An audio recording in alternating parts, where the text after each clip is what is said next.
నిరంతరం ప్రజల పక్షాన నిలబడి పనిచేసేవారే నిజమైన జర్నలిస్టులని తెలంగాణ ముఖ్యమంత్రి రేవంత్ రెడ్డి పేర్కొన్నారు. రేవంత్ రెడ్డి జర్నలిస్టులపై సంచలన వ్యాఖ్యలు చేశారు. Media, social media, digital media ఎవరు పడితే వారు జర్నలిస్టులని చెబుతున్నారని వ్యాఖ్యానించారు.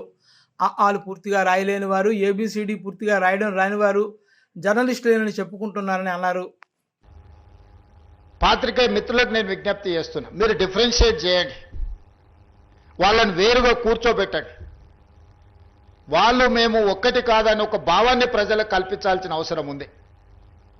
ఈరోజు media, social media, digital media ఎవడు పడితే వాడికి మొత్తం పెన్ను పేపర్ ఇస్తే వాళ్ళు మొత్తం రాయలేడు, ఏబిసిడి మొత్తం రాయలేడు. వాడు కూడా నేను జర్నలిస్ట్ అంటాడు. ఏం జర్నలిస్ట్ అంటే నేను సోషల్ మీడియా జర్నలిస్ట్ని అంటాడు. వాని పేరు పక్కనే జర్నలిస్ట్ అని పెట్టుకుంటాడు. అది మొత్తం వాళ్ళ ఇంటి పేరే అయినట్టు, వాళ్ళ తాతలు ముత్తాతల నుంచి జర్నలిజంలో పుట్టి పెరిగినట్టు జర్నలిస్ట్ ఎల్లయ్య, జర్నలిస్ట్ పుల్లయ్య అని పెట్టుకుంటారు. వాడు ఎప్పుడైనా జర్నలిజం స్కూల్లోనే చదివిండా, లేకపోతే ఓనమాలు మొత్తమాన్ని వస్తాయంటే ఆ రెండు రావు. జర్నలిజం అక్షరం ముక్క కూడా. ఒకప్పుడు ఈ రాజకీయ పార్టీలు సిద్ధాంతాన్ని పూర్తిగా నమ్మిన కార్డు హోల్డర్స్ అన్న జర్నలిస్ట్గా ఉండేటోళ్ళు, లేకపోతే జర్నలిజం చదివిన వాళ్ళు అన్న జర్నలిస్ట్గా బాధ్యతలు ఇచ్చేవాళ్ళు. వాళ్ళ పనితనాన్ని బట్టి వాళ్ళకు బాధ్యత పెంచేవాళ్ళు. కానీ ఈరోజు అది ఏమీ లేదు.